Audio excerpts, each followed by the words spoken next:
Hello and welcome to a recap of day 7 in the Karen Reed case. A day that was all about taillights and glass. We started the day by ending Sergeant Goody, who was on the stand. Yesterday, they came back, talked more about how his report was altered. We know for a fact that there's two face sheets. That's the initial page on the report. One of them had a picture from the day after the incident, the 29th of January. The other one had a picture with a piece of tail light that wasn't found until 6 days later. He couldn't tell you why the pictures have changed. It must be something about when they put things into the system, it just magically puts it on a face sheet. So everyone who looks at it would think, oh, this is from the 29th, because that's the date on it. They didn't change the date. It's not clearly marked when this picture is taken, but that's just the computer. He didn't know how the system works. But we know for a fact that Janetti, on the second when they charged Karen, got a report with that face sheet on it. He held on to a physical copy. Then the defense had to fight after the case started for a year to get the same report again. And the physical copy he got on the 2nd of February doesn't line up with the report there is today. So lots of things were changed in the report. You can't tell who did it because no one mentioned it. Phone numbers were changed on the two Bryans in the case. That's funny. One of the Bryans who had his address at the police station. Because why? We don't know. But why change the face sheets? Why change the reports and not clearly mark?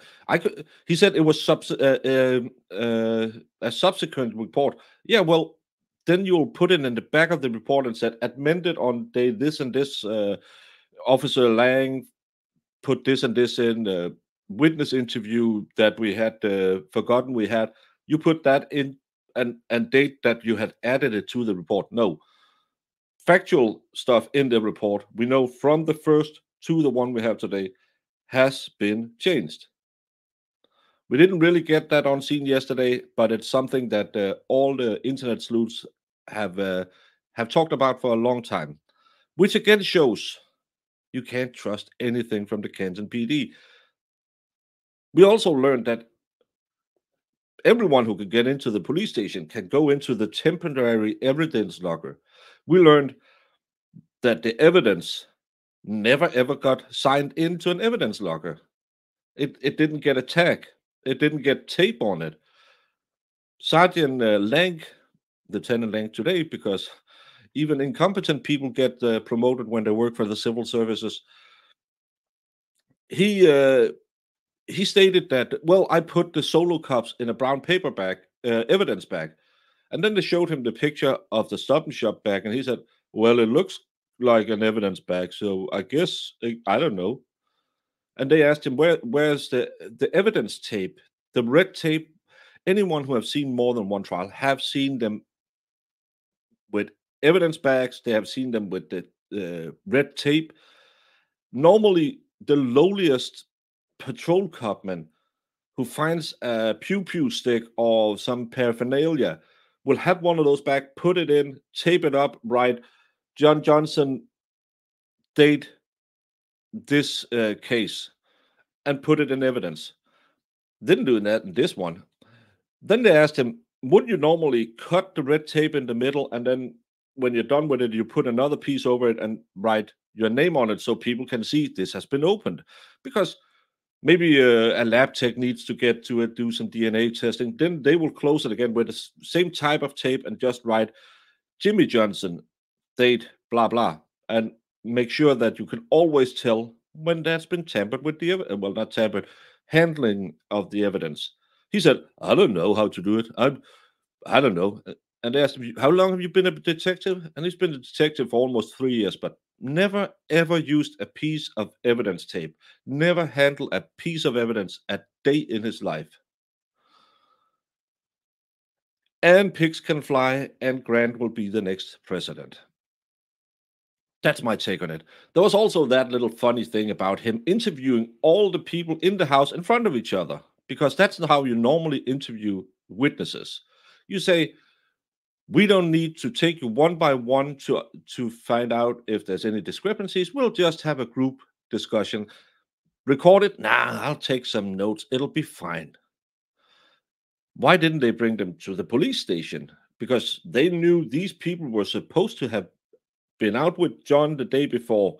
He was supposed to be at the house. According to them, he never arrived.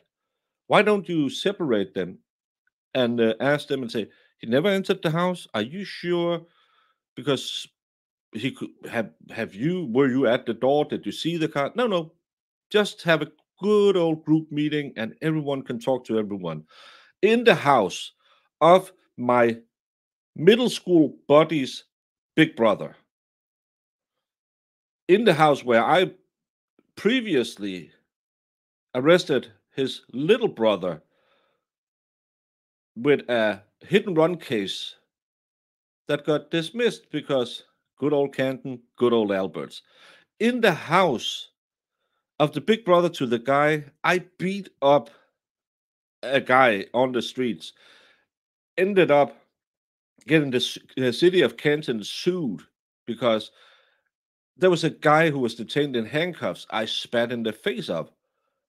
I had absolutely no conflicts of interest. I had no probable cause to look at anything at the house. Everything was hunky dory. He couldn't even remember that. He told Jen McCabe to walk up to the house, stay in there for, I believe it was 8 minutes. Then, when everyone other than the Canton PD, the good old boys, left, then the lights came on in the house. He was on the phone for 5 minutes. It doesn't remember who he talked to. It could be everyone. It wasn't uh, the unit to come down and check the crime scene, because he remembered when he called them, because there is a log of it, because he called their switchboard. He walked around for 5 minutes, followed by Sergeant Goody, and he doesn't know who to talk to. But the moment everyone else but the good old Canton PD left the scene, then the lights came on in the Alberts residence. Funny that. Does that mean anything? I don't know. To me, as a internet grifter, it's just a coincidence. Why didn't they put the light on the 8 minutes Jen was in the house? Why did they turn on the lights at the front door, not on the first floor, when they were woken up by a screaming sister-in-law saying, "Oh, there's a dead guy on your lawn"? Why didn't they try to get a search warrant? We know John was a cop, Brian's a cop. We know John was supposed to be in the house last night. They claim he wasn't. What other scene have you ever heard the police saying, well, they said there was? Do you think if the local crack house has a dead body in front of him, no one goes knocking on the door and say, hey, did, do you know who that is? Oh, we have never seen a crack person before. Well, you're known for handling crack. Yeah, but I didn't do it. Well, sorry, sir. I'll be on my merry way. Yes, you can't just go and knock on a random store and say, I'll search your house. But they knew he was a police officer. They knows he was supposed to have been there last night. How can that not make probable cause? I don't get it. I'm not a lawyer. I'm just asking questions, man. Other than that, we saw some wonderful evidence. We saw this piece of tail light. This is what Berkowitz allegedly saw when he drove past on the road. And you can see high red, very easy to see because it's lying on top of the snow. 6 days after, it's lying on top of a footprint on a scene where all the first responders, the search team, had been. None of them saw one sliver of plastic. Berkowitz, the man with glasses so thick that I'll bet you if you looked at the sun, it will turn into lasers. He saw this piece of glass from the road, and you're thinking, yeah, it's easy to see because it's lying on top of the snow, which to me is weird after because it had snowed in the days. But let's see how it really looked because this is the picture they put on the face sheet of the report. This is what Berkowitz, with his magic eyes, saw one day when he drove past on the road. No one else saw anything for 6 days. And after he saw this, 44 other pieces of tail light magically appeared in this yard. I don't know if the jury gets it, but this is too stupid. You couldn't tell me that this piece of plastic lies exactly on top of the snow and he sees it from the road and they saw nothing else and still 44 more pieces shows up during the next couple of days. I don't get it because we have the other picture, the very damning picture of the cocktail glass used at the scene. They found this cocktail glass. Without me pointing to it, could any of you tell me where that cocktail glass is in that picture? This is the clear cocktail glass they found. They didn't find 45 pieces of high res or high reflective red plastic, but they found this cocktail glass.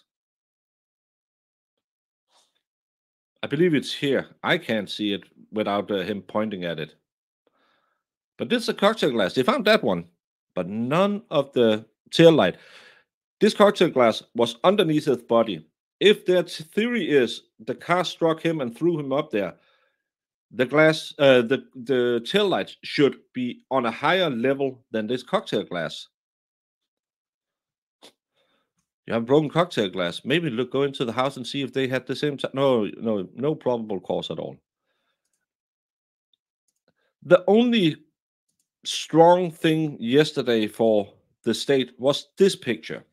This is a guy doing a welfare check on the O'Keefe kids, the ones O'Keefe had adopted. If you look at this tail light, yes, it kind of looks like there's a big white spot here. But if you look at the look at how the tail light is missing in the pictures, this line up here should be gone. And what is this in reality? Is it a missing tail light? If you look at the pictures from the scene from the tour they had the other day, they had torn it out entirely the right side of the tail light housing. So there was a big white spot because that's white plastic. There should be a parabola disc in there with a diode in the middle, then a silver comb or parabola to spread the light. I'm not sure I see this. And people who are way more technical skilled than I have done some comparisons, some where they took away the snow, added on the snow. It's a good visual, but I really hope that the defense has some magic for this. But because it's a good visual, and funny enough, they just ended on this picture, so the jury went home with that. If you haven't seen anything else, and don't think about the magic tail light that hid it out for 6 days, you would sit here and think, "Oh, her tail light is missing." But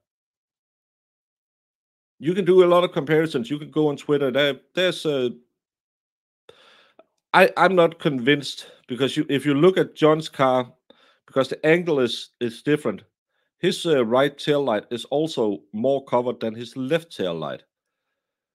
I think snow had been coming in from this side. We know she hit the car. There might be a crack in it, but to me, it doesn't look like a busted out tail like the one we saw. I don't know. I It's a really hard picture to see, but still, even if it's busted, why didn't the tail light show up for 6 days? And we saw how perfectly clean that little piece of plastic that Berkowitz saw from the street was. Still, Bev started out good Monday. Yeah, started out good Monday. Yesterday, she started talking about, "Come on, move it along." Especially when the defense was talking. Funny enough, she never really got back to yelling at Lally for always talking about snow. But hopefully today will be better. Hopefully we will soon be out of these stupid police officers who mishandles every piece of evidence and follows none of the rules of a crime scene. But you never know. This is Canton PD, and if you're connected, you're fine. If not, yeah, not so much. See you in the afternoon.